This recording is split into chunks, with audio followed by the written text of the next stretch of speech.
CBN, tempo e temperatura. Olha, um pouquinho mais cedo, para quem chega essa nossa transmissão agora, né? Nós noticiamos aqui com informações de institutos de meteorologia de todo o país de que há uma virada de tempo, né? Para várias regiões brasileiras a partir de hoje e até o ano novo. Há previsão, inclusive, de muita chuva para São Paulo, para parte de Minas, para o Rio Grande do Sul. E a gente vai conhecer um pouquinho agora do que há já de previsão para o Espírito Santo. Meu convidado é o Mauro Bernasconi, ele é meteorologista da Defesa Civil Estadual. Ei, Mauro, bom dia. Bom dia, Fernanda. Bom dia para você, bom dia para o ouvinte. Sempre um prazer estar aí com vocês. Eu é que agradeço. Mauro, essa virada no tempo, ela chega também para o Espírito Santo? Ela chega para o Espírito Santo, mas ela chega com um certo atraso. A gente tem uma virada de tempo acontecendo nas regiões sul, na região sudeste, bastante chuva para o norte, mas para o ano novo aqui para a gente ainda vai estar com condição de estabilidade. Ou seja, a gente vai estar com tempo firme. Claro que aquelas pancadas de chuva de fim de tarde, típicas de verão, elas podem acontecer, mas para a gente espera que as condições de tempo mudem a partir do dia 3 de janeiro, com a chegada do sistema frontal. Então, há possibilidade, e a gente até conversou sobre isso, né, antes do Natal, se nossa virada de ano, Réveillon, teria chuva ou não. Você disse, há alguns indícios de que pode chover um pouquinho antes da virada.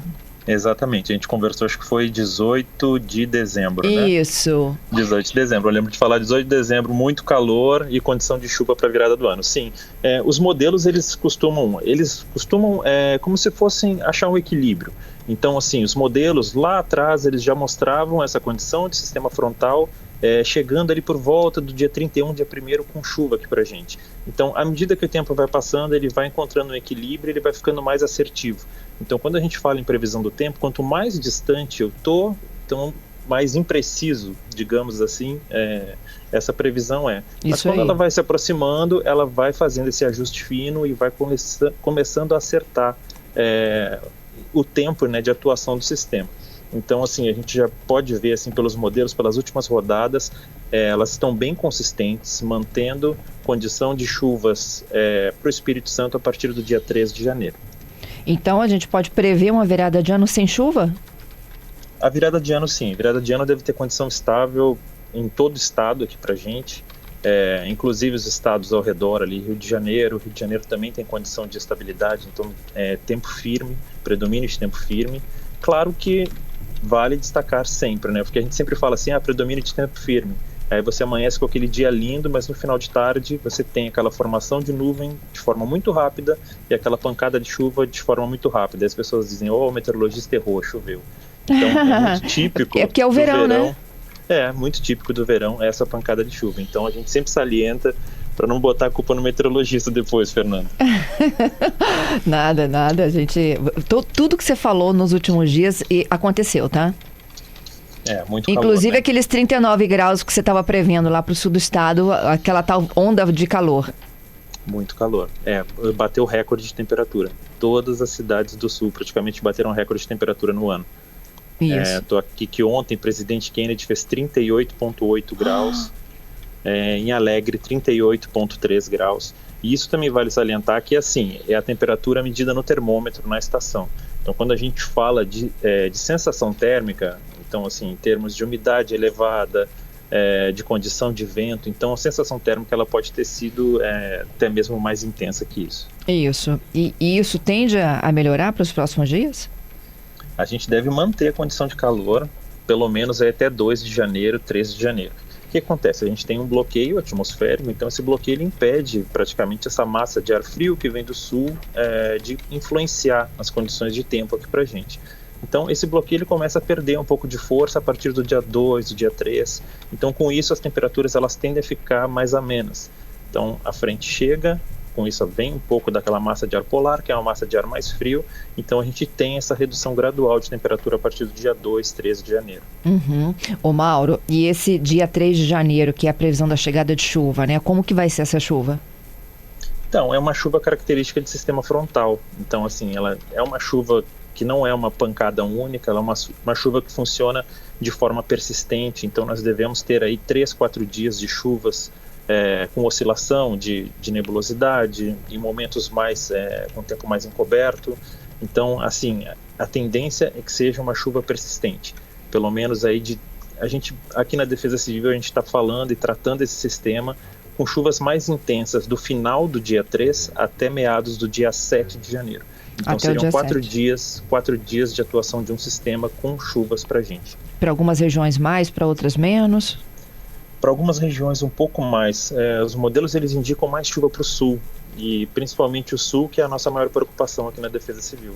Então a gente já está visando a respeito desse sistema, fazendo também todo o nosso planejamento para ter informações em redes sociais, informações em mídias de modo geral, justamente para alertar a população de qualquer perigo que possa ter essa frente fria que está chegando. E esses acumulados, como você falou assim, me preocupou, o teu tom ir para o sul. Porque assim, alguns modelos eles colocam alguns acumulados bem elevados, mas a gente está falando de modelos atmosféricos, então assim, não existe uma precisão nisso, né? Existe uma probabilidade. Então, até então a probabilidade é de acumulados aí na casa de 100, 150 milímetros, que pode ocorrer pontualmente em 24 horas. Então, assim, são acumulados bem expressivos. E isso é um alerta vermelho ou laranja? Depende muito da região. Aqui pra gente, a gente ainda estaria na categoria do alerta laranja para esses acumulados. Mas depende muito da região, porque assim, esses acumulados, se eles ocorrerem de forma bem distribuída, como acontece muitas vezes nas frentes frias, que são aquelas chuvas persistentes, que elas são bem distribuídas, não chega a ser tão perigoso quanto uma tempestade, onde você tem ali, por exemplo, 60 milímetros em uma hora.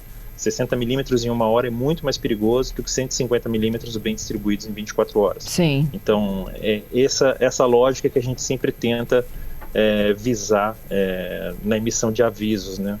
Então, a gente sempre pensa nessa lógica. Então, com isso, a gente acaba tendo uma precisão bem maior 1 dia, 2 dias antes, que é quando a gente consegue já ter uma assertividade muito grande, né, nos modelos atmosféricos. Entendido. Então, Mauro, fazendo um breve resumo aqui, tempo firme para a virada do ano, de hoje até a virada do ano, não é isso? Muito calor. Muito calor. Mantém a condição de bastante calor, principalmente ali em fim de tarde, com temperaturas bem elevadas. E a partir de 3 de janeiro, uma chuva até o dia 7, com importantes acumulados, principalmente para o sul do estado.